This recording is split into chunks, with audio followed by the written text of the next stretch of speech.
everyone. Welcome to our year-round separate kitchen here on our Revolution War era farm.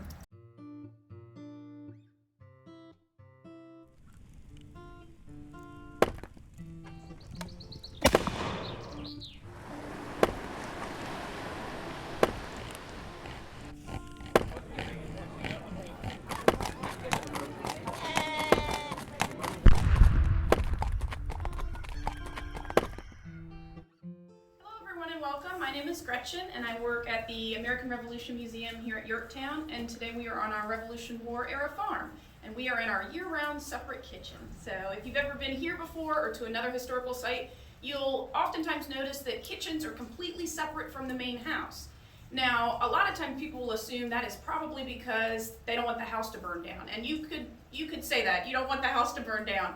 But the house is made of wood. It's got twice as many fireplaces in it in our case. It has children and candles, and it's perfectly capable of burning down on its own. So think about where our farm is located. We're in Tidewater, Virginia, and maybe 8 months out of the year, 9 months out of the year, you don't want to be next to a fire all day if you can help it. What else does a fire produce besides heat? It produces smoke, so it's hot and smoky and smelly and buggy, and we want to keep it away from our house. But can we avoid cooking? We cannot. So you'll have to come in here at some point, and you're probably going to start your day in the kitchen, or if you are the free farmer's wife, or perhaps an enslaved person on this farm, you might be the cook. So you are going to spend a good portion of your morning in the kitchen, and that's going to start every day with a fire. So we are not going to have a fire going all of the time.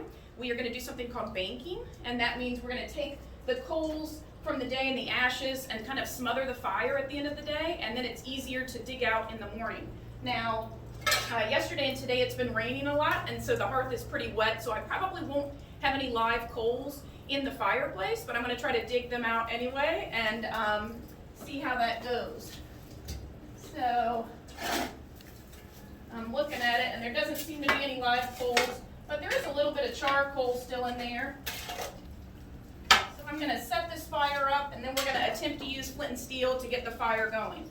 So a lot of times when fire's starting, people either use kind of a log cabin method or a teepee method. I use a little bit of both.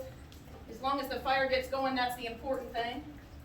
So I'm going to set this up, and if you'll look in the back of the hearth, you'll see that there is a very tombstone-shaped piece back here. It's a cast iron fire back, and it is going to be there to help protect the fireplace. So the brick in the chimney sometimes will get cracks in it and creosote will build up and a spark might catch it on fire, and that's the chimney fire that you're worried about. So this cast iron fire plate will kind of absorb the heat and protect that chimney a little bit. And then this time of year it's nice if it radiates the heat back for you while you're cooking. So I've just got a little bit of wood that's been split, and I'm going to put some pine cones down in the middle, and then I'm going to try to spark the fire a little bit. We've got a little bit of flint and steel and a little bit of dried grass, so I'm going to kind of set that down away from me, and then I'm going to take a little bit of char cloth, and we made this here, so if you have an old cotton t-shirt or linen, seems to work better, you can char that and use that to kind of help catch a spark.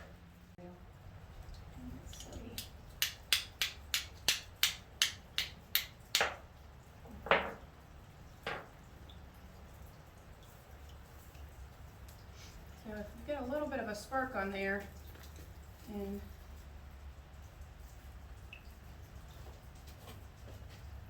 blow on it, think about what a fire needs. It needs something to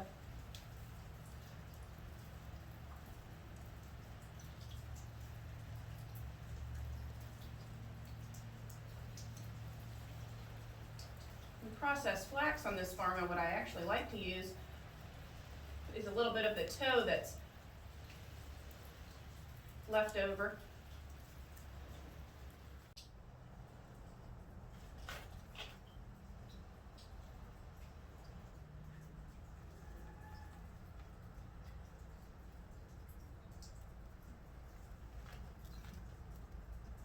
Alright, so hopefully that'll catch a little bit so we can start cooking this morning.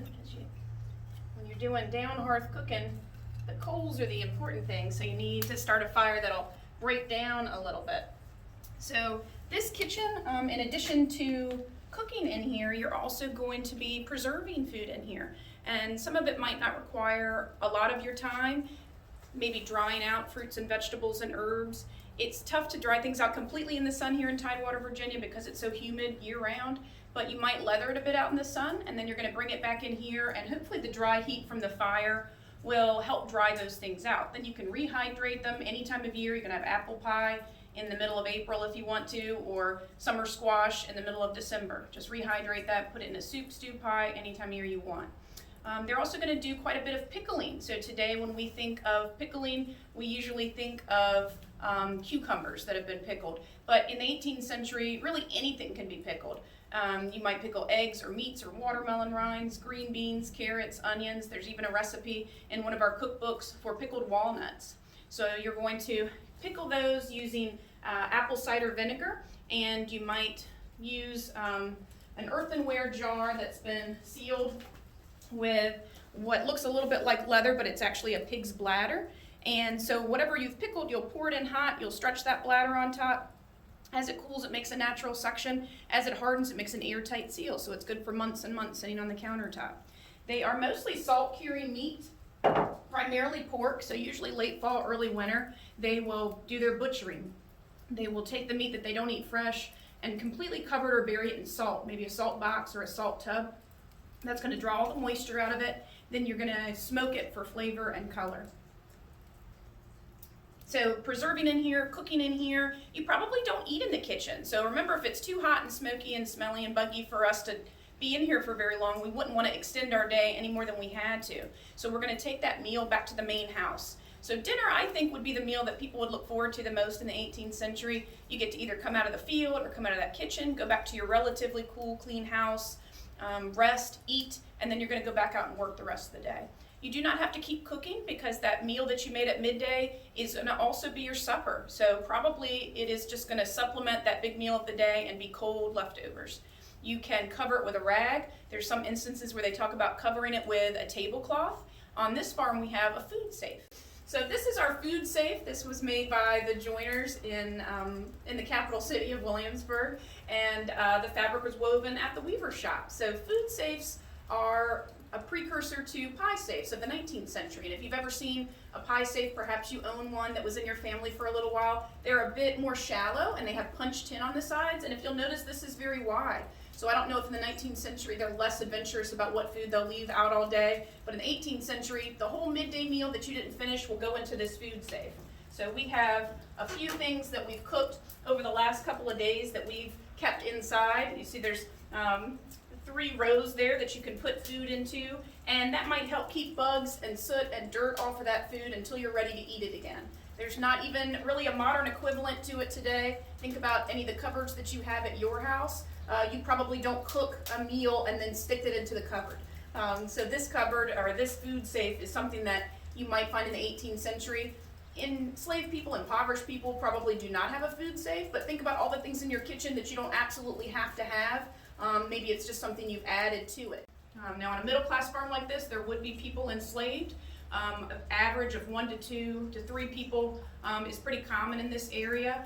In a lot of cases on middle class farms, if there's only a couple of people enslaved, they would probably be field hands with the farmer and the older sons and not so much domestic servants. But it certainly could be anybody on this farm. It could be the free farmer's wife, it could be an enslaved woman, could be children helping out. Boys get to be maybe 9 or 10. They'll go out and help out in the field. There is a loft in this kitchen. That could be sleeping quarters for one of the enslaved people on the farm, but not necessarily the cook. You would just look at it like empty space that they might use at the end of the day. There's kitchens larger than this in the 18th century, smaller than this, and if you're enslaved or impoverished, you probably don't have a separate kitchen at all. So a good rule of thumb, would you have a separate kitchen in the 18th century? Do you live Southern Maryland on down, and are you middle class on up? And that might answer whether or not you have a separate kitchen.